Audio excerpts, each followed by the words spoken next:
Alright, well today is the first time in a long time I have to work on knives, and there's about 4 videos I had planned of knife making I wanted to do, so I just decided to pick the one that I thought was going to take the least amount of time because my time is very limited. Today I was going to make a folding knife, and I'm going to use a book, which is very surprising for me because normally I just try to do stuff without even thinking. And this is the general concept I'm going to be going off of. So you're going to have a spring we're going to build here, and then the knife, it's going to be just a basic folding pocket knife. It's going to fold and push this spring either up or let it go down, and that will determine if it rests or locks it in place. And it's not going to be a lockback knife, like I said, it's just going to be a basic folding pocket knife. And I don't want it to be too big, so I'm going to use this piece of D2. And if you haven't bought steel yet, don't buy D2 because I really don't like D2.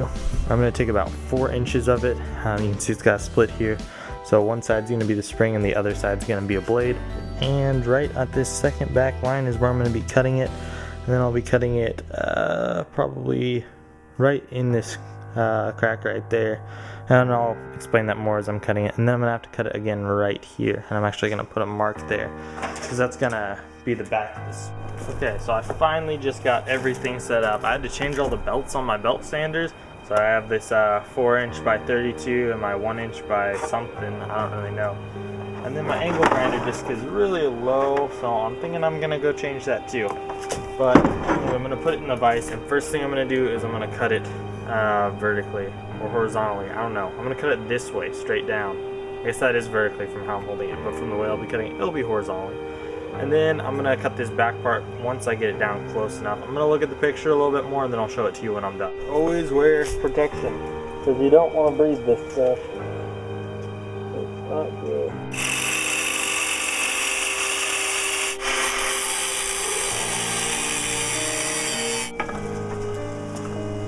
So my vise was acting really dumb, and so I kind of just had to YOLO and do it. And as you can see, there's a lot of scratch marks right there, but this whole thing, I wasn't really worried about scratching up because it's going to be ground all the way out really thin.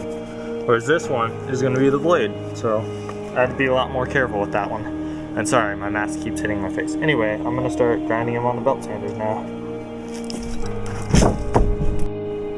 Is this thing on? Sweet. There's probably lines on my face, but I feel pretty smart for thinking about this. The book was saying to draw pictures and such. I'm sorry, I'm trying to adjust my camera, but I'm really bad with pictures. So what I did was I went ahead and drilled my hole in the center of my blade, and then this is my spring. And I was going to see if the spring was too long compared to the blade for where I need to land. So then I drilled the drill bit through, which is a very small drill bit, and then put it into a piece of wood and took the drill out, obviously. And you can see, well, I don't know if you can, this thing is slightly too long. I already shortened it quite a bit, but this spring is still a little bit too long compared to where the kick is, which is the piece that sort of rises out from the blade. Sorry, I'm doing a really bad job at camera angling. What I was saying, this is the kick right here. This is where the blade's gonna start, and that's the kick. And this is the lock mechanism and all that jazz. There is my spring. Going to swivel around. Whenever the kick hits it, it's really far out, and it needs to be more about right there so it can lock in pretty tight. But that's where I want it to land. And up here, this spring is coming out way past the back of this, I don't know what to call this piece, a little ridge, whatnot, the back of the blade, the tang, I suppose you can call it. So anyway, I'm going to shorten this spring a little bit more. I made a little bit of an indent right there. That's how short I'm going to make it, and I'm going to try it then. I may need to remove a little bit from this part of the spring. As you can tell, I put a little ridge in there, and that's going to help give the spring some flexibility. Now I need to drill a hole down in the bottom of this, the handle, and up, one more up a little bit higher. There's only 2 holes in this, are mainly going to be in the backside, a little bit more forward right about there. And then the last hole that's going to hold all the stuff together was going to be the one in the blade.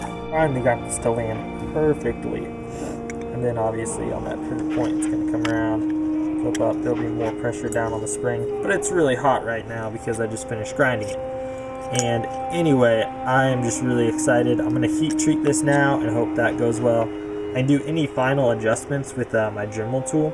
I'm going to drill a hole here now, and then one right about there. I am really bad with measurements, which is why making an articulating knife is going to be a really hard job for me.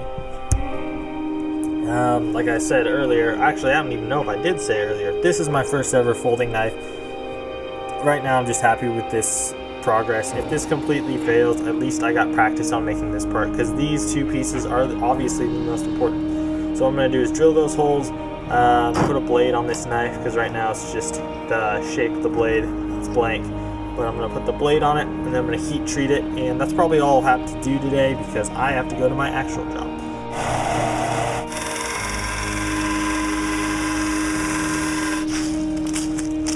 I am not doing the slowest on time right now. I have to be at work pretty soon, but I'm going to try to take a chance and heat treat these anyway, and try to show you how to temper them. But as far as heat treating goes, I'm not really going to record it. I have other videos on that. Tempering I will have to show you, because you have to do something special with that. But anyway, I'm going to go ahead and get this started. I don't want to sacrifice any safety, so I'm still going to wear all my gloves and stuff. I'm not going to wear a respirator, because that doesn't really help too much. Also, because these are so small, I got to be really careful in putting these in. I'm going to use these really long tongs to do it, because my forge, since it's a tire, has a lot of big holes in the bottom.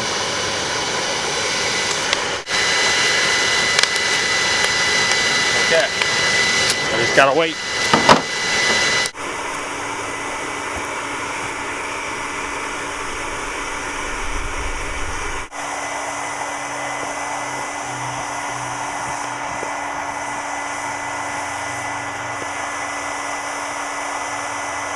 Tempering this spring, it's a pretty delicate process, so if I mess up, I'm just gonna have to completely restart the hardening process, that is, and then I'll have to retemper it.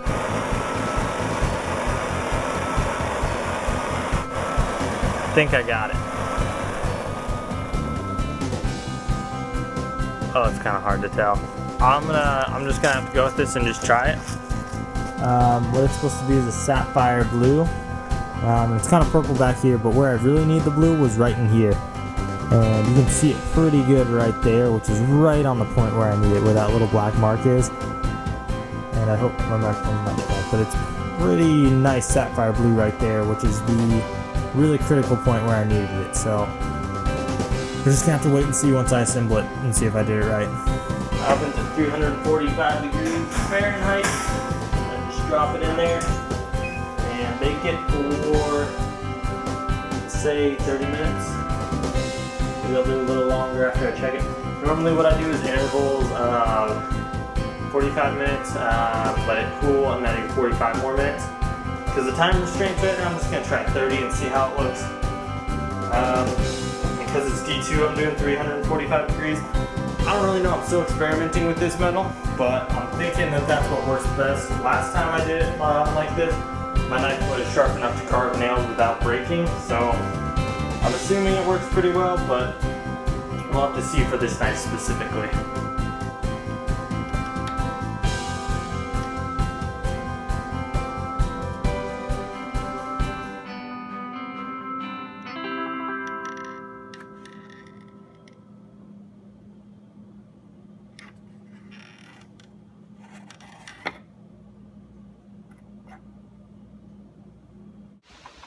Okay, so I have some bad news, and if you notice that the quality is different and the audio is different, it's because I've been taking videos on my phone. The reason was because this first spring I built broke. It snapped right in half, and the reason for that was whenever I tempered it and whatnot, this back piece or back part where it was supposed to be flexible was really flexible, but I didn't quite pay enough attention to the more forward part, and it ended up snapping. I guess I don't know why I call it the more forward part, but the front end of it snapped off from the back. And I was getting all the flexibility I needed from it. I showed you those photos earlier. I was pretty much debating just not even finishing this video, but as you can see, I got a lot of work done. There's just sawdust and it's a mess right now, my grill and leaves and whatnot. So it's kind of a mess, but the knife itself is just drying right now. I remade one of these springs, and I was really upset and almost didn't want to do it, but I remade the spring. It didn't take too much time. I didn't use D2, so it wasn't quite as flexible and wasn't as nice as this one. It still did the job, but it kind of hyperextends a little bit past where it's supposed to. The flexibility isn't as good. It doesn't put that pressure on it that it needs to be a really, I don't know, I guess higher quality folding knife. But I mean, for my first one, mistakes were made, and I almost debated just completely restarting the video. Actually, show you something really quick. Drew an outline on this piece of metal. This is my last piece of D2, and I was going to make a knife twice the size of that one, just completely restart the video, but then I decided not to, because technically then it wouldn't be my first folding knife, because I already attempted and messed up. So I just worked with what I had and finished it, and it didn't turn out terrible, but I was planning on using micarta instead of wood for the handles, and just after that mess up, I was not going to waste micarta because it's a little bit more expensive to make. So anyway, just wanted to let you guys in on that. And now my mom is looking at me and holding her finger up. Not the finger you want to have held up. Anyway, I'm going to finish this up and show you guys. That is not true. Alright, so this is it. My failure, but work that I continued through. I didn't want to clean up the blade because, like I said, I wasn't motivated like at all to finish this. I haven't even sharpened it yet. I'm still gonna stain it, but I just want to show you guys it before I did. Yeah, I might also etch the blade a little bit, but I just didn't feel like completely cleaning it up. The first part, like I said, worked really well, but as you can tell, it's a little hyperextended there. So obviously I wasn't trying to make it do that. The first spring I had wouldn't do that, and that's what when it's closed. It actually looks pretty nice when it's closed.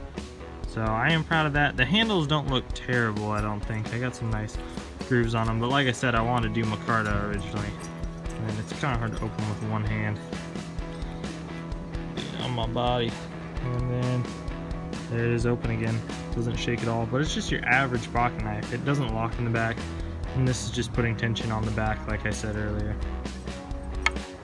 Also, for one last comparison for you guys, this spring, this one was slightly longer than the second one I made. I don't know if you guys can really tell that. Anyway, here it is. So notice it kind of has a patchy color to it. Well, I did a really nice dark stain and it looked really good.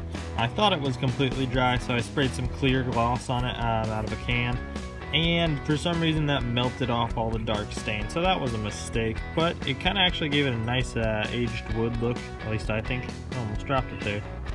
Yeah, and there it is, closed. So for my first one ever, I gotta at least be a little bit happy with it. I know mistakes were made, but that's gonna leave me a lot better off for whenever I make an actual tutorial on how to do this, rather than just showing you guys the progress on my first knife I did. So thanks for watching this video. Maybe next time I'll try a lockback knife. You guys leave comments down below if you guys want me to try a lockback, which would be my first time, or if I should just do a straight up tutorial on how to do a folding pocket knife that doesn't have any locking system, you know. So tutorial or something new. I also got other videos on me forging stuff coming out. Once again, like I said, time is limited and it's all just gonna come out eventually, just with patience. I haven't stopped uploading though, so gonna keep that going. So make sure to leave any comments and whatnot down below, and I'll see you guys in the next video.